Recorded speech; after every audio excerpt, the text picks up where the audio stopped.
as we take a closer look. We see rich natural resources, communities, and people, all playing a significant role in giving the Illinois River watershed national opportunities. The Illinois River watershed covers more than 18 million acres, including more than half of the state's counties. It also comprises 44% of the land in Illinois and 46% of the state's agricultural land. After 26 years of collectively planning and taking actions to improve the natural conditions of the Illinois River watershed, we have seen great improvements. Improvements? Yes. However, there is still plenty of work to be done.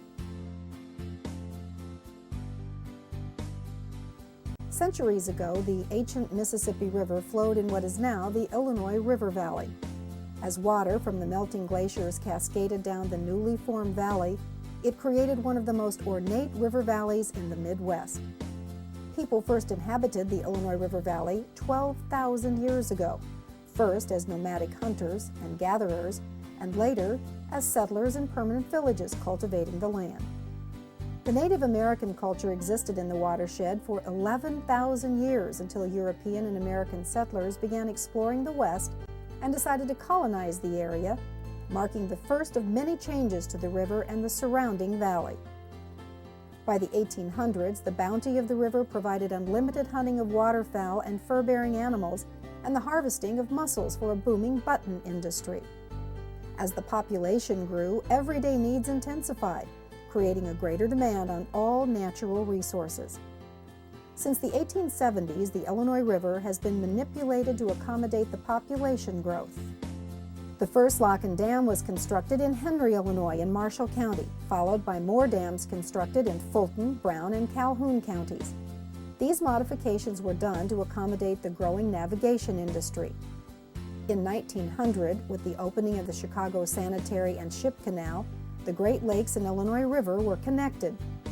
The vast quantities of untreated wastewater from Chicago started a nearly 5 decades decline in the health of the Illinois River, while dramatically altering water levels as far south as Havana, Illinois. However, from 1905 to 1915, more freshwater fish were harvested from the Illinois River than from any other river in the United States except the Columbia River. In 1908 alone, more than 2,000 commercial fishing operations harvested nearly 25 million pounds of fish.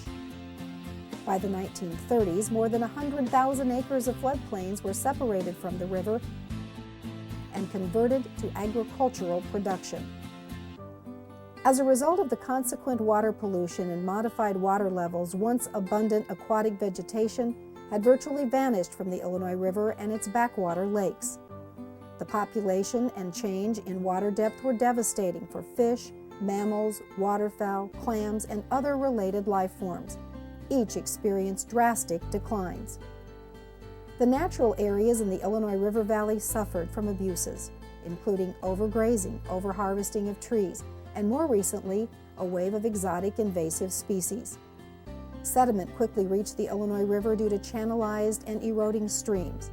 Land conversion to urban dwellings coupled with soaring agricultural production compounded the sedimentation problem. But change was on its way. Since the 1950s, agricultural practices have been modified to keep more productive soil in place by using conservation tillage methods. The regulations required under the 1972 Clean Water Act markedly improved sewage and water treatment methods of industries and municipalities. Restoration of natural areas has had a major impact on aquatic and wildlife habitats. Natural area managers have reintroduced the ecological forces of fire and flood through such practices as prescribed burning and manipulation of water levels to once again restore the historic forces under which our natural systems have evolved. Flora and fauna have also flourished with restored natural areas. As progress continues, these are some facts to keep in mind. More than 50% of the commercial traffic on the Mississippi River above St. Louis comes from the Illinois waterway. The tonnage through Peoria Lock and Dam in a typical year ranges 23 to 30 million tons per year. Agriculture products account for 2/3 of the total business, with the remainder divided among the other commodities of coal, iron, petroleum products, chemicals, steel, sand, and gravel.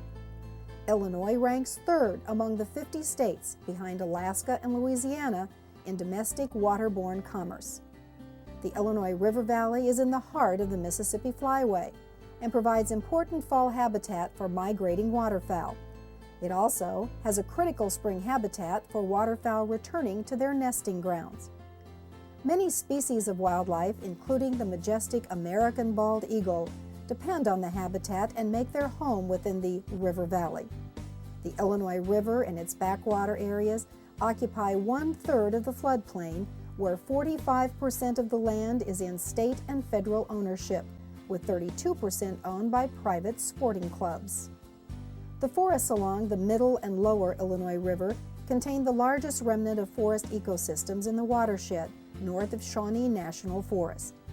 And more than 20 communities rely on the waters of the Illinois River and its tributaries for their drinking water. Nature-based tourism has proven to greatly benefit the economy, with revenues generating as much as all spectator sports, amusement parks and arcades, non-hotel casinos, bowling centers, and skiing facilities combined.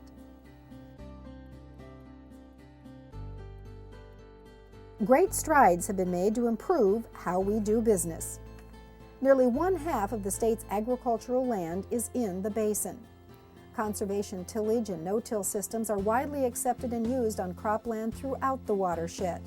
Several thousand acres of cropland in the floodplains have been removed from agricultural production and established a permanent wildlife habitat through many federal and state-funded programs.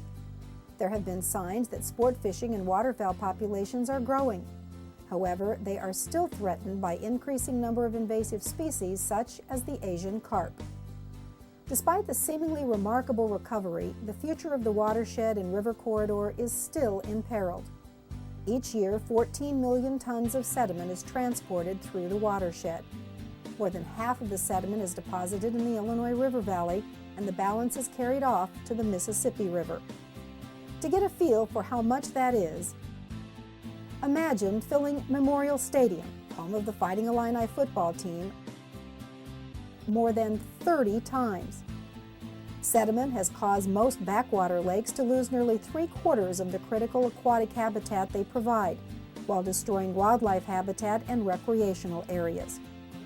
In northeastern Illinois, land conversions for residential purposes grew 10 times the actual population increase, creating stormwater management issues throughout the watershed. Due to past alterations that speed water runoff from land, sudden flooding occurs from both small and large storm events.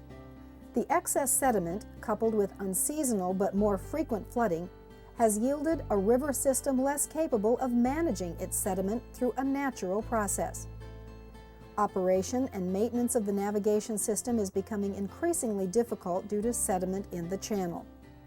All parties agree that the future condition of the watershed and its tributaries will greatly influence the region's capacity for navigation, recreation, economic prosperity, habitats, and ecological balance, all of which affect the scope of the river system's national importance.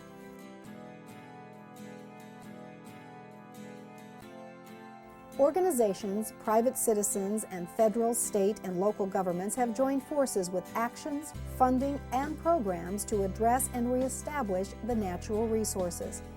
Over time, we have learned how our activities throughout the watershed have affected the health of its land, water, wildlife, and its people.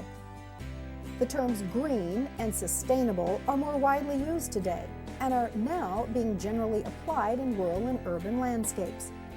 It's in everyone's best interest to help in any way possible.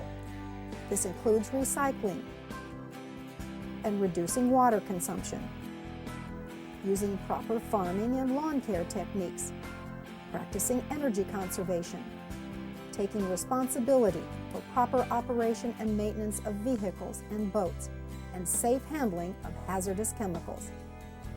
If each individual and company would adopt these and other simple river-friendly practices, the Illinois River watershed can continue to develop and enhance its national opportunities. and at the same time support the ecosystem alongside the human needs system. In 1987, the Illinois River Coordinating Council was formed, and the Integrated Management Plan for the Illinois River System was created, getting the restoration ball rolling. Today, we see results of programs and financial assistance for projects throughout the watershed. The funding, as well as technical and scientific assistance, comes from many sources, and a number of studies and reports continue to monitor and guide the changes. Still, other programs are restoring natural resources. We need to remember, it took many years to degrade the watershed, and it will take all of us many years working together to bring it back to the condition where we can live, work, and play. Thank you to those who have joined the commitment to protect our land and water resources to their fullest. It will take all citizens playing a part in this effort to continue our role as a major player on a national scale.